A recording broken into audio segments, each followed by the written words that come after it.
This just in. It's time for the wrestling show to take a look back at the NXT.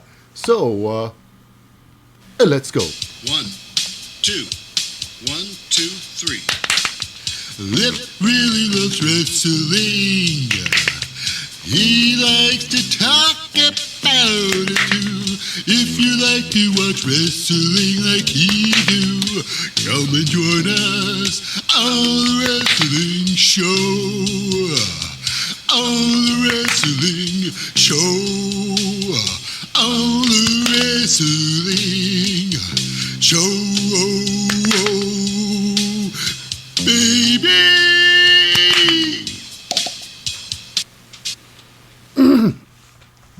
Well, Bo, welcome to All Wrestling Show. I'm your most fickle host, Lip Hazlewood, and this is a very cynical look back at the latest episode of representing the WWE and live from the Performance Center in Orlando, Florida, as usual. It's the NXT, air dated October the 17th, 2023. Now, this episode is, of course, the road to a 2-week extravaganza, which is Halloween Havoc. But before we dive into today's show, just a quick shout out to the non-competitors. That's right. They are the glue that holds the buildings together. The horses that pull the old carriage. Okay. First and foremost, representing the man who makes all the decisions, and whether if your championships need to be stripped by me or not. He's not here today. Rarely there. But it's Shawn Michaels. Of course, next, getting all the backstage scoops and all the pre-match interviews, they are the team of Mackenzie Mitchell and Kelly Kincaid. And heading into the ring with their announcer. You're letting everybody know who's about to fight, and results of such matches, we got ourselves Alicia Taylor. And last but certainly not least, it's the commentary crew. The play-by-play guys, the hosts, and I can even call them the narrators of the whole show. They're the team of, now he's a 2-time Hall of Famer. That's right, a 2-time Hall of Famer. The man with the checks and championships on his mind. No bread, no water, just meat. It's Shucky Ducky, Quack Quack, Booker T.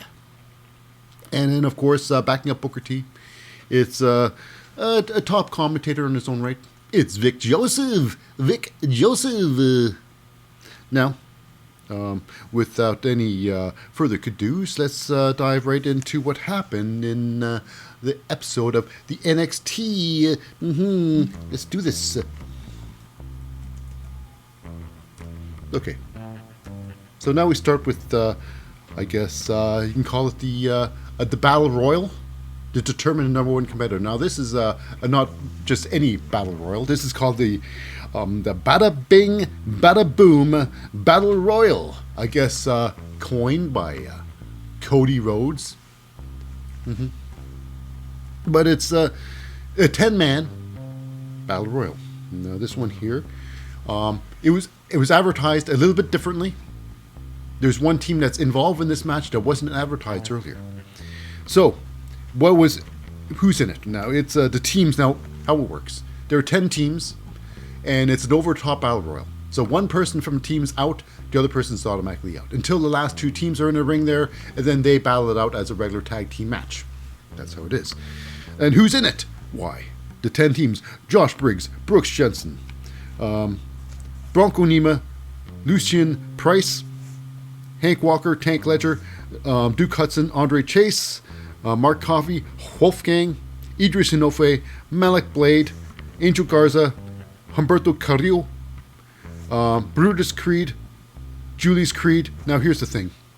There was supposed to be, Damon Kemp was supposed to be with Miller Bourne, something like that. And Damon Kemp was supposed to be with, Charlie Dempsey. So anyways, they're not.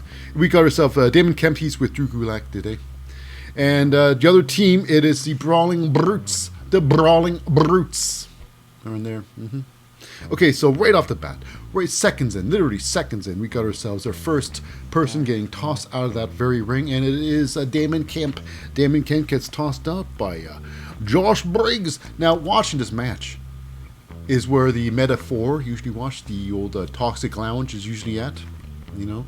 So this one, they turned into an Italian diner with some spaghetti props. You know, they got some spaghetti there, some purple liquid there. You know, one thing for sure, it's just props. I think, Dax was, Channings was eating his spaghetti prop.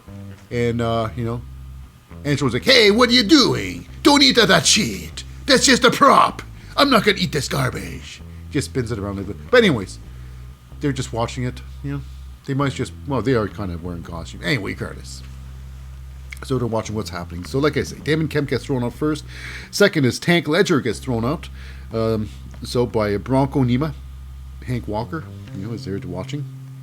Now we got ourselves Josh Briggs. Actually, Brooks Jensen.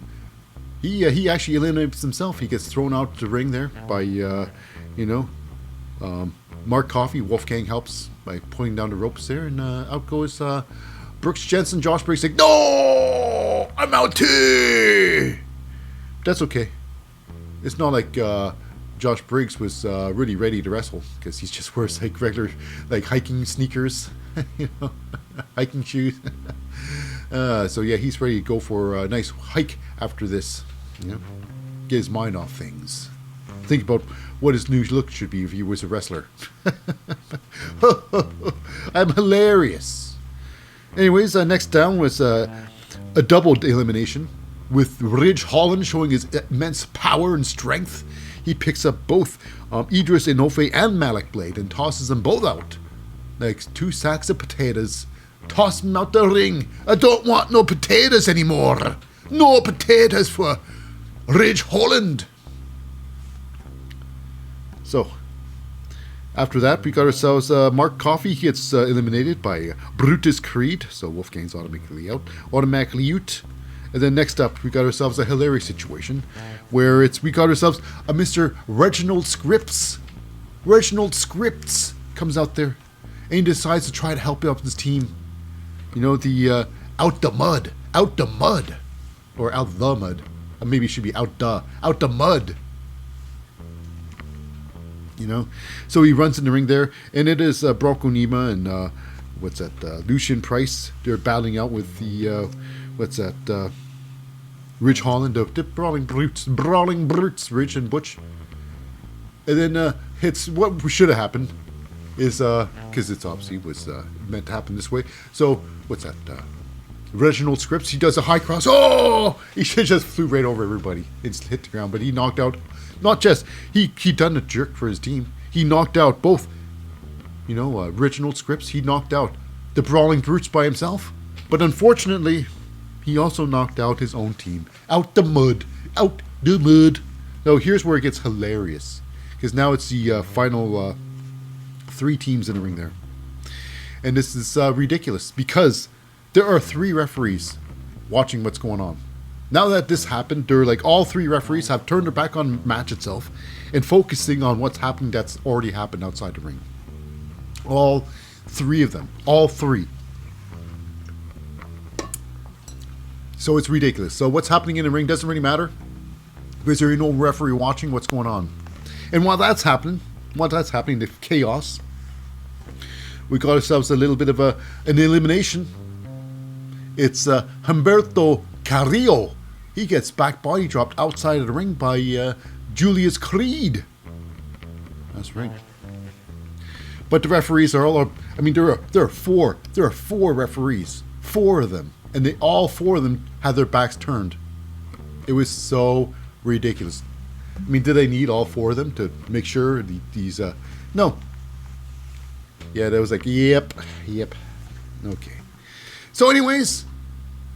The match should have been over, but it's not because nobody's seen it happen. I've never seen the elimination of Humberto. So then, the Humberto and Angel Garza with their you can tell they're fresh. They're freshly they got their new temporary tattoos on in a new place, and larger too. Larger, they've gotten larger. In new spots too. Great stuff. Anyways, so they run back in the ring there, and it looks like Julius Creed and Bruce Creed's like, oh, let's move on. Let's get these guys. And then behind them, look out, brothers. Look out, brothers, because they get thrown out, escorted out by the Angel Garza and Humberto Carrillo. They throw them out in front of the referees. So the referees like, go. They turn around and like, hey, that's you guys. Hey, you guys are out. So yeah, this match was about 5 minutes. The whole Battle Royale was 5 minutes. Now the actual match, the number one contenders match, it is Chase U, Duke Hudson, and Andre Chase versus the Humberto Carrillo and Angel Garza. Now, of course, we got ourselves two people on the sides here. Vic Joseph, not happy to see what's going on in here, about what's happened, how it all transpired. But Booker T's like, win hooker by crook. So, yeah. We got ourselves our commentators. We got one on one side, the other on the other side. Vic Joseph, clearly. He's a Chase U, advocate. So anyways, it's Andre Chase versus, Humberto and Alberto. It's Angel and Humberto. Anyways, he eventually gets a hot tag out. He gets beaten up. He gets hot tag out to Duke Hudson, who then clears house with both Angel Garza and Humberto Carrillo. Now, the tags were clean. The ropes were used. It was good. But really, when you start running in and out and start double teaming them without and it's not even, you didn't get the tag to do it. This match was out of control. The referee had no control, really. Really had no control. Now, we got a moment here where Duke Hudson takes Humberto with a massive corner Uranagi. This move's getting passed around to everybody. The corner Uranagi, owned by Samoa Joe. Samoa Joe, I think he's the one who made it famous, and he passes it on to Big E, who now he's got a broken freaking neck, so he can't wrestle anymore. So it's passed down again, once again. Now it's Duke Hudson with the corner Uranagi. But however, it's broken up by the brother Angel Garza, and they fight on a fair bit. Now here we go. Our end sequence was was really hilarious, because it's the wronged Creed brothers. They come charging in at the last minute. There is Brutus Creed. He jumps on the ring there. Now this is while the Angel Garza and Humberto Carrillo is going for a tension move. One's about to hit the ropes. So Brutus Creed jumps on the ring apron there, gets the referee's attention. It's Humberto Carrillo. He hits those ropes there, but he gets his foot captured by, Julius Creed, pulled out of the ring, and knocked out there. Turns around, and then of course, Andre Chase. He was on top of the shoulders of, Angel Garza. It did like a victory roll type thing. Some sort of victory roll type thing to get the victory. Mm-hmm. Yeah. So it's like like a Frankensteiner. It was like a Frankensteiner style roll up. So he's like a Hurricanrana. Frankensteiner goes through the legs, and then he gets a roll up on Angel Garza, and that's it. Booker T was none so pleased about the outcome of the match, but it is of course going to be Chase U versus the Angelo family at Halloween Havoc for the Tag Team Championship Gold. And will Chase U finally get gold as a tag team? Anyways, moving on. Which is, of course, we got in the ring there a little bit of a build-up to Halloween Havoc. It's a triple threat match. Actually, no, it's for not Halloween Havoc. It's for later on. It's the main event. It's a triple threat match. It's Carmelo Hayes goes out there and he talks about the good life he's had this, his past couple of weeks, hanging out with John Cena and him backing his corner, and the Undertaker hanging out with him too because he was around there. And then Baron Corbin comes out there and he's like, "Oh, complain. I'm Baron Corbin. Complain. I'm like the Vikings' funeral, the burning ship. Burn it down, my career." Anyways, he didn't say any of that. But anyways, he was complaining about, the fact that just because you're a wrestler, you cannot be a fan. You can't be a fan and a wrestler at the same time. Apparently, that's what Corbin thinks. So you want to be a fan, you get out there in the crowd there. You know, you fan away, which is weird to say. Which is needed to really say word for word. But anyways, we got Dijak comes out there, and he plans on he's planning on beating the both of them. They move on to become the number one contender for the World Championship, which is currently held by Ilya Dragunov. And speaking of Ilya Dragunov, on the Jumbotron himself, that's right, is Ilya Dragunov. And he's talking about like, enough of the talk. It's time for the action. I'm Ilya Dragunov, and I speak like this. So yeah, Ilya Dragunov, he's laying down what's going on, and he says, yes, me and Cody Rhodes, we had a special talk last week. He said, before he left, he said, we had one more decision, he said.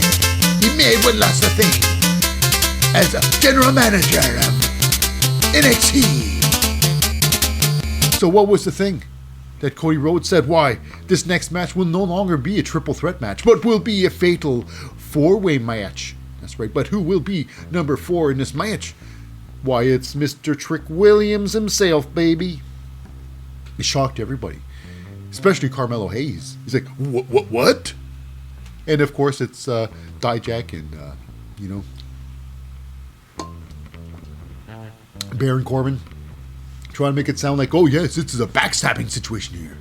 A backstabbing.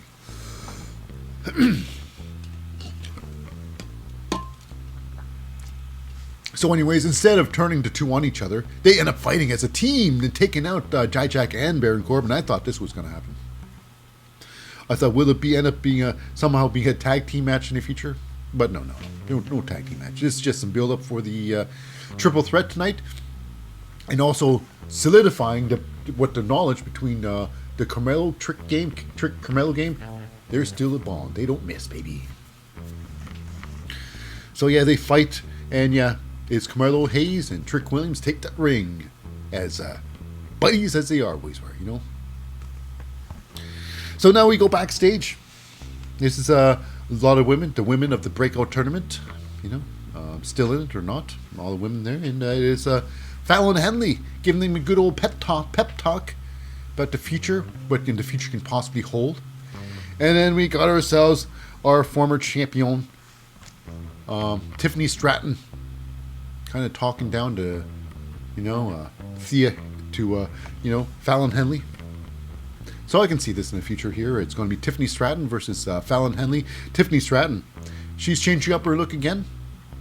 I wonder what her ring gear is going to look, her new style of ring gear. But Tiffany Stratton's definitely taking having a look going on, Anyways, what's it going to be? Because all I know is this. Tiffany Stratton, right now, in my mind, she's one of the greatest out there. She's a great wrestler, period. Fresh, fearless, and in the ring, top skills. And she's a great luchador, great high flyer. What can you say more?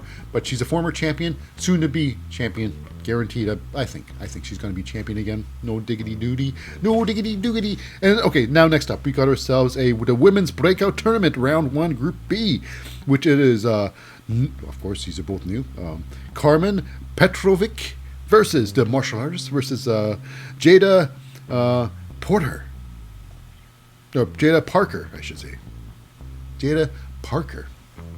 That's right. So here we go. This match was about a little under 4 minutes. 3 minutes 40 seconds. This was okay. This is a bunch of new people here, new girls wrestling. Not much experience at all, at least as far as I know. I don't think they'd had much level up experience either. Like I say, it was a short match. It was fun. It was a good match. It was fun. It wasn't terrible. It was okay. It was good. Now we got a moment here where we have a hurricanrana going on. It's Carmen gives Jaida a hurricanrana, and Jaida looks like Jaida takes it on top of her head. She takes it. Oh, she lands on top of her head. Looks pretty tough. A tough one for Jaida today. But the ending is this. Let's get that away. It's Carmen. Now she's has martial arts experience behind her, like 20 years of martial arts experience. And she goes up with one of her moves is she does a spinning roundhouse kick, a low roundhouse kick, like a basement roundhouse kick to the downed Jaida Porter. After that, her finishing move. And what's her finishing move? It's like the Code of Silence. It's like a version of the Code of Silence by, Carmella. Her Code of Silence. So it's a version of that, I would say, or might be called Eat the Cheeks. Eat the butt cheeks, Hey, I'm clever. Okay, moving on. So we got ourselves moving to the second round. It's going to be Carmen Petrovic versus Lola Vice in I guess you can say the finals, or the semifinals, quarterfinals. Okay, so next up is a women's division match. Again, it's going to be Tegan Nox versus Lyra Valkyria. And backstage, we got ourselves Natalia. She's toning up a bit. You can tell she's hit the gym a lot. But Natalia, she's hitching her wagon to somebody else now, and it's Tegan Nox. She wants to be the new mentor. She wants to be the new Dana Brooke. To Kelani, to the Dana Brooke to Kelani Jordan. Anyway, so it is Natalia on a corner of what's that? Tegan Nox. Now, what about this match? This match was about a little over 6 minutes. And it was okay. This was all right. This was a lot of back and forth. Lyra Valkyria, she has her, she used to do a tope suicida. She got injured. She doesn't do tope suicidas anymore. But she changed that to a drop kick outside the ring, and she stops herself from going outside the ring. Very safe. She does that today. No doubt about it. I mean, it's part of her every match thing. She's going to find a way to drop kick you outside the ring. And you got to be close enough, because she's not that tall. She's got to be close enough so she can hit you with that drop kick. Yeah. It was a complaint. I was complaining there. I complain a lot. I don't know if you know this, but I do. Okay. Now, in the ring there, we got ourselves an interesting situation. It's confusing a little bit. It is the yes kicks. Or the Miz kicks, I don't know. So the yes kicks by Lyra Valkyria onto, Tegan Nox. Tegan's on her knees, and I don't know what's going on. It's unsure how many kicks there were supposed to be in the sequence before she's supposed to duck it or something, and Tegan gets kicked right on the forehead. She tried to duck it. I don't know. It seems like Tegan was knocked a little bit cuckoo for a little bit, because she was didn't seem like she got her head on her shoulders proper. It was weird. It was kind of weird.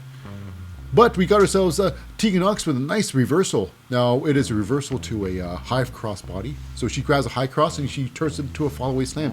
Beautiful maneuver. Looked pretty nice. Now, here goes a move here. A high-flying move by Tegan Nox. I'm thinking, I don't know. If it's done right by someone who's really good at it, it can look really easy. Any high-flying move can look really easy to do. But they're far from easy to do. Now, this one here, I believe it's the Molly go-round. Molly Holly does a 360 front senton, 360 senton, a sit-down senton. And this was, how to catch them, how to land on them, it's just really confusing. It was a tough moment here for Lyra Valkyria, because she got sat on big time by Tegan Nox. They take the fight outside the ring. Tegan Nox again. She goes and does a front bump on top of her. So this is going some real bad for Lyra Valkyria.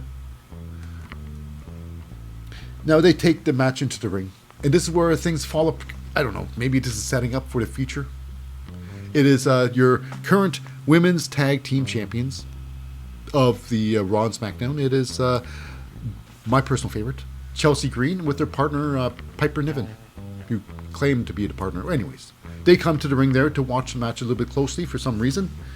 And it's, Natalia doesn't like any bit of that, so she faces them down. And then Tegan Nox goes outside the ring, just forgets about the match and starts facing down and realizes, wait a second, I got a match! Oh, I got a match! She runs back into the ring there. And they scuffle a little bit. Tegan Nox tried to get a roll-up win, but she doesn't get it. They scuffle a little bit more, and Lyra Valkyria gets her finishing move, the old, the hook kick, the spinning heel kick to the head of Tegan Nox. Now, here's a moment. I guess Lyra Valkyria, she's having second thoughts about that damn splash off the top rope, because the last splash she's done, it looked like Gunther's off the top. Oh, just no grace at all. Just like, oh, like this was a mistake. So after that big spinning heel kick, she got up and looked like she was looking at the corner there, like, should I? No, I better not. So yeah, Lyra Valkyria with second thoughts. But she climbs on top of Tegan Nox with the big victory. With the big V. Victory. That's right. And then after the match, we got ourselves now Tegan Nox and Natalya are so peeved off. They go and attack, your tag team champions. Chelsea Green and her partner Piper Niven. And they fight to the back. But then it comes down to this. It's a message. Lyra Valkyria with a message to your current NXT champion. That's right. It's Becky Lynch. So it's basically just going to be, they're just building up for, Halloween Havoc. It's going to be good. Going to be fun. Will there be a new champion? Will Lyra Valkyria beat her idol? Lyra Valkyria is talking about she wanted to be the first Irish-born to be the champion. But is Becky Lynch stomping on her dreams? Like she's stomping on a lot of the women's dreams in the NXT. Because her being a champion, meaning an NXT, woman of the NXT is not a champion. It's a shame. Anyways, regardless, it'd be good to see Lyra Valkyria win the gold, but I don't know, her wrestling abilities is good. If she's on mode, if she becomes fearless, but, it's tough. But she's got she's got the skills to pay the bills, and the bills to pay the skills. Something like that. Anyways, moving on. We go backstage, and it's a little bit of a Carmelo Hayes with Trick Williams. And it's a little bit upset. Like a little bit talking about what's going on, what just happened. We still the Trick Mello game. Trick said he maybe could have handled things differently. Maybe he could have told him or something like that. But hey, you know what? He had the ear of John Cena. And John Cena likes to poke and prod. So anyways, they end up with, it's a smile on their face. Like, yes, we're good. We're Trick Mello game. We're okay. Are they really, though? Are they really? Next up. We got ourselves the most curvaceous woman in the NXT. I call her the sexiest woman of the NXT. She is a Gigi Dolan. And she's got something coming up with, Blair Davenport. Their feud is not over. So they got a convenient wheel backstage. And now it's time for... to pick what match it's going to be, the stipulation of this match between Gigi Dolan and Blair Davenport. And we have ourselves, the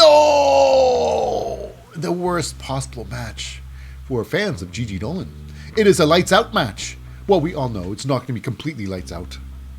We're going to have some probably some black lights, and they can wear some fancy clothes, and it would be like vibrant. It'd be like some sort of crazy, great fashion show. Like, oh, Gigi looks amazing. Just like a so. But anyways, we'll find out later what exactly it means, a lights out match. I mean, we've seen it before, and it means different things. Regardless, let's move on.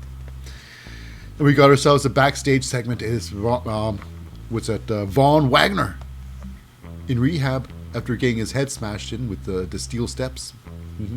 You see if he's got his motor skills. He's like pulling on these wires and bands and shit like that. Robert Stone's like, you can do it! Give him some... moral support for the time being. Robert Stone. And then we go to the, our next match. Another women's division match. This is heavy on the women's division. This one here is a Kiana James trying to get her revenge on Shotzi. Now, Kiana James, she wanted to get a cheap shot on Roxanne Perez, but Shotzi, made sure that didn't happen by attacking Kiana James. Now it's Kiana James who wants to get revenge, and this is the match. And this was about 9 minutes long. 9 minutes long. And it was pretty good. You know, not match of the night though, but it was pretty good. Pretty good. Now, here's what happened. There's a lot of back and forth, clearly a lot of back and forth. Shotzi, she brings it. She had her ring gear, of course. She always has next level ring gear. She looked pretty damn good. Pretty good, her ring gear, you know. Anyways, so what about the match? Now, Shotzi, she brings out a new move. I don't know if it's going to stick around because it looks pretty dangerous. She has her opponent hanging across the rope, second ropes there, hanging towards the outside. And she has her in a headlock, and she drops off the ring apron.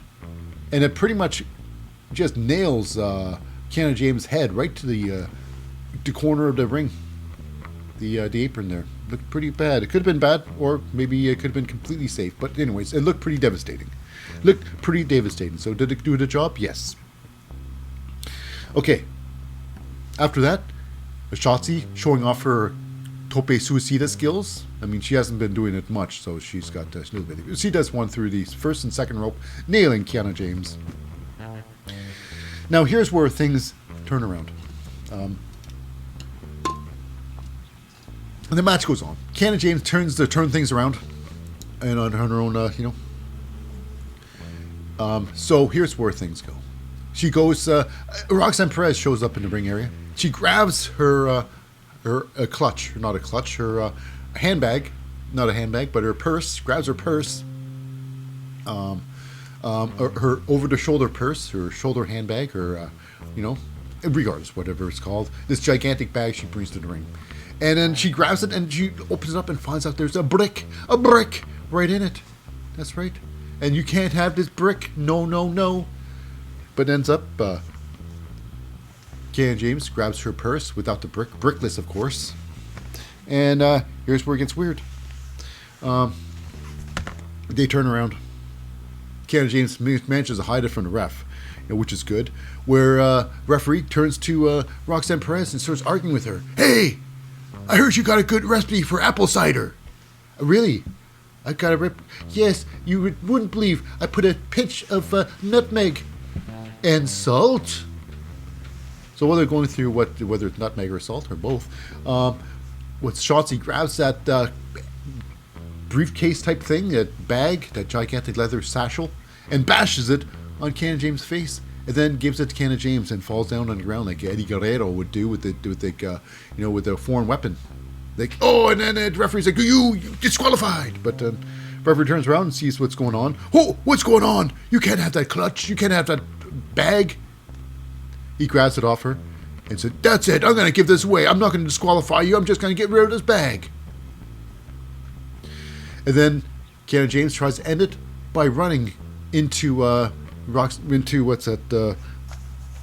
Shotzi. But instead, she's doing her perfect Otis impersonation, running herself right into the post. Shotzi then taking over with a massive Santon bomb off the top rope, squashing Kiana James, and it is over for her. Now, next up, we go backstage, and it's with, Mackenzie Mitchell. She's talking to Oro Menza and Lash Legend, and they're giving, I guess they just got the bad news. On the phone, it's Noam Dar. And apparently he's at the hospital with Jakira Jackson.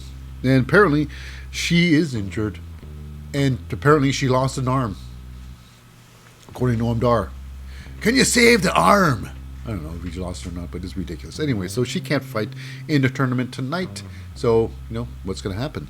But anyways, we got ourselves a little bit of Akira Tozawa shows up with a dumb face, look on his face. Hey, have you seen, do you know where Noam Dar is? I'm looking for Noam Dar. Can you tell him I'm looking for him? Like, nope. And they're like, oh, I heard who's talking on the thing. Is there someone with you? Noam Dar's here. He's like, nope, that's nobody. That's just nobody. Anyways, and then we get some special news. It's Kelly Kincaid.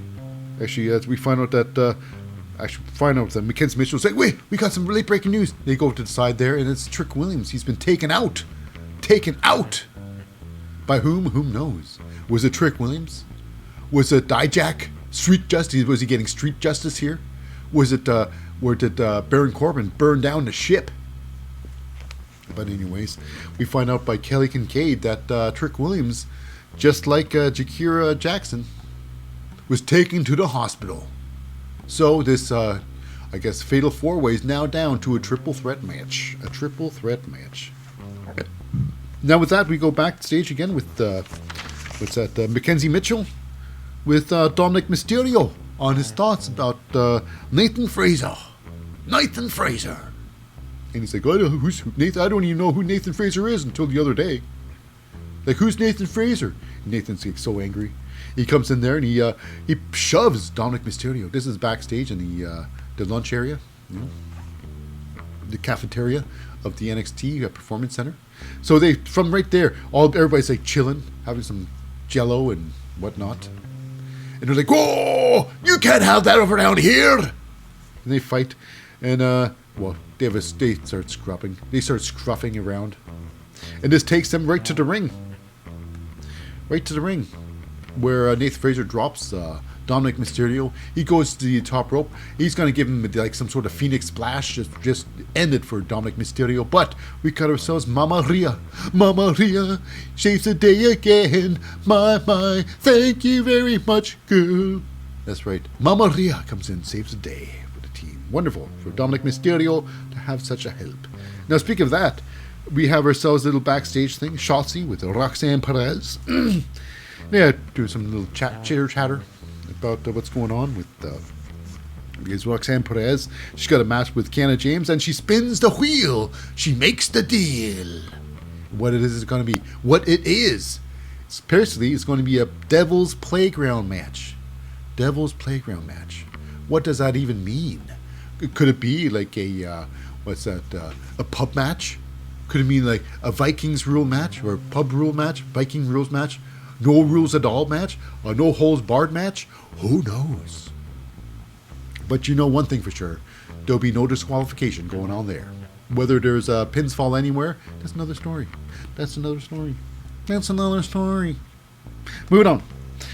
Matches in the women's first round bracket tournament. The women's breakout tournament. Bracket A at this time. It is now Arianna Grace. She thought she's got a bye because,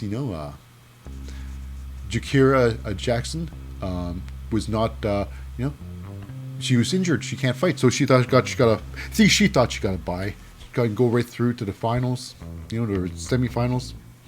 But, however, we got ourselves someone new. It's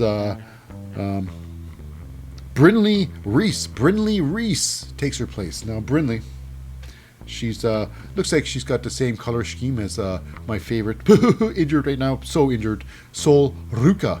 Except Sol's got much more height. Very tall. Anyways, how about this match? This match was fun. This match was good. Very fresh wrestlers there still, what's that? Brinley with some serious strength. It's not just scoop slam, it's scoop power slam. Just like walks around a bit, just with a super power slam.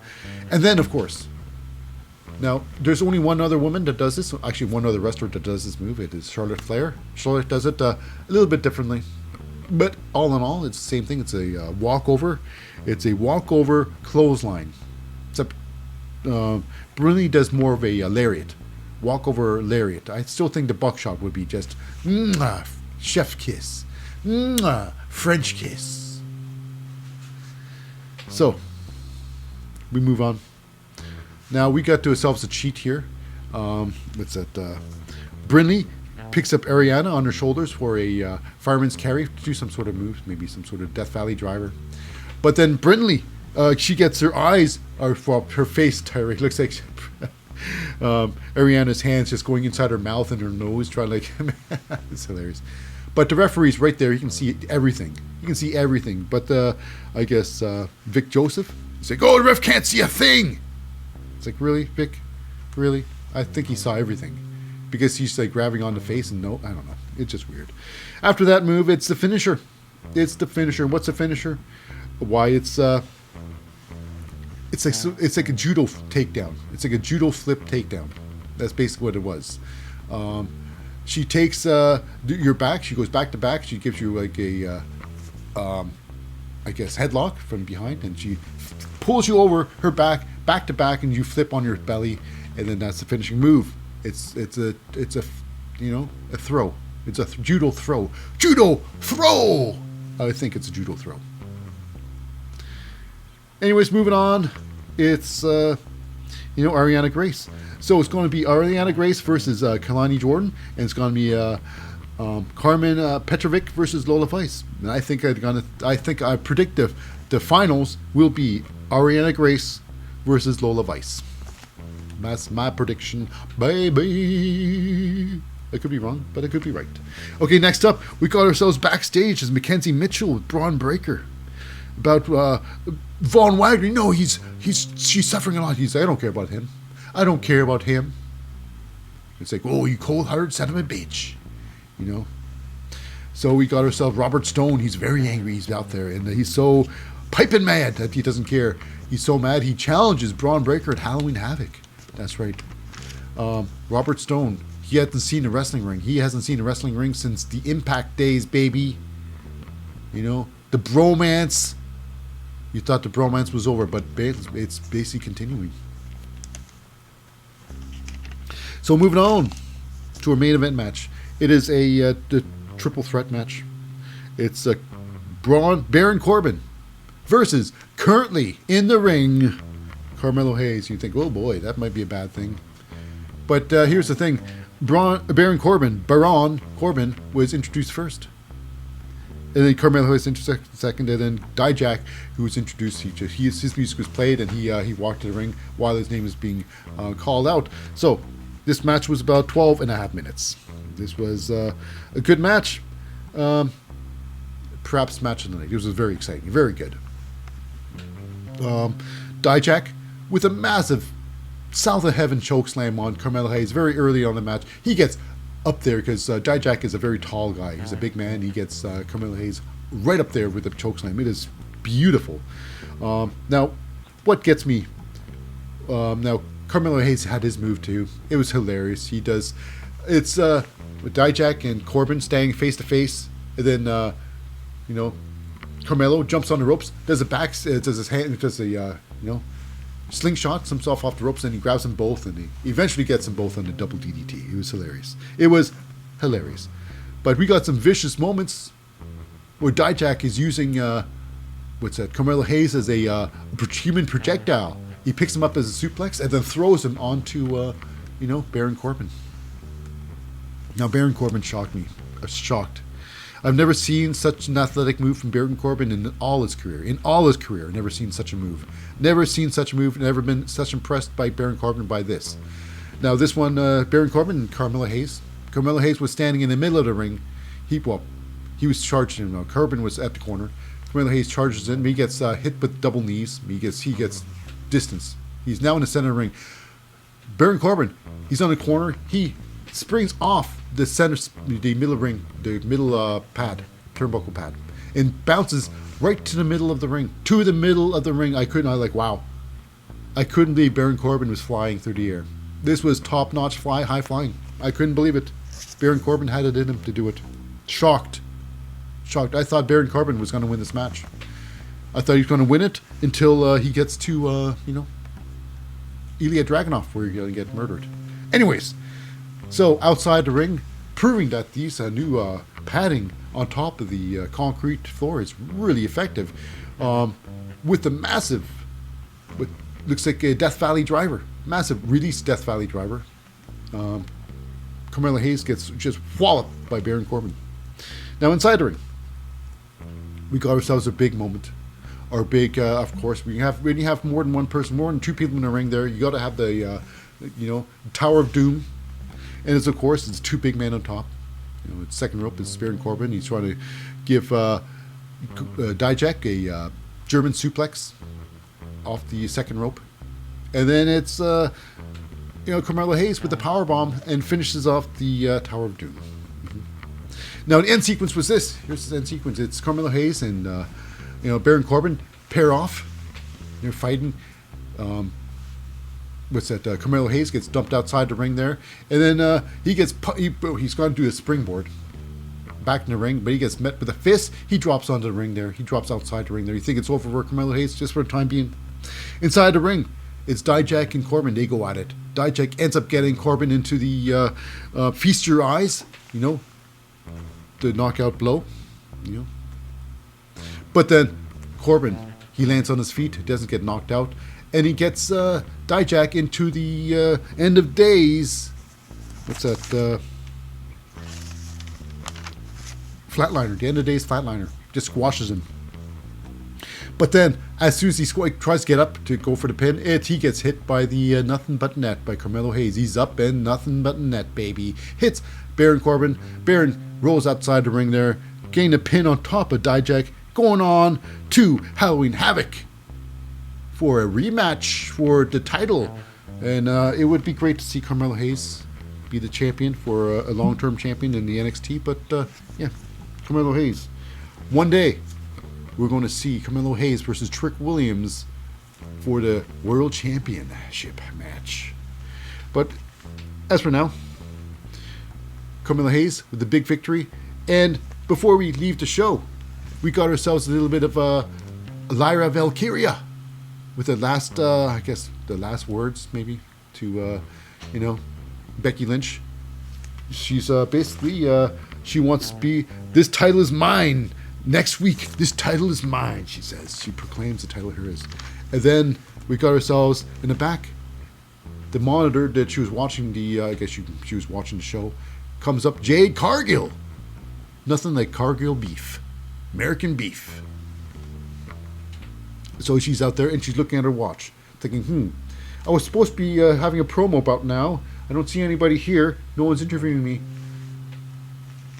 So yeah, ends like that. It's weird. But Jade Cargill, looking at her time. Maybe her time's coming up. Your time is up. My time is now. So anyways, that wraps it up for this week's episode of the NXT. So if you're the podcast listeners, stay tuned for after this break. We'll be having some SmackDown, but for our YouTube. This is it for this episode. I've been your host, Lip Hazlewood, saying see you next time on All Wrestling Show.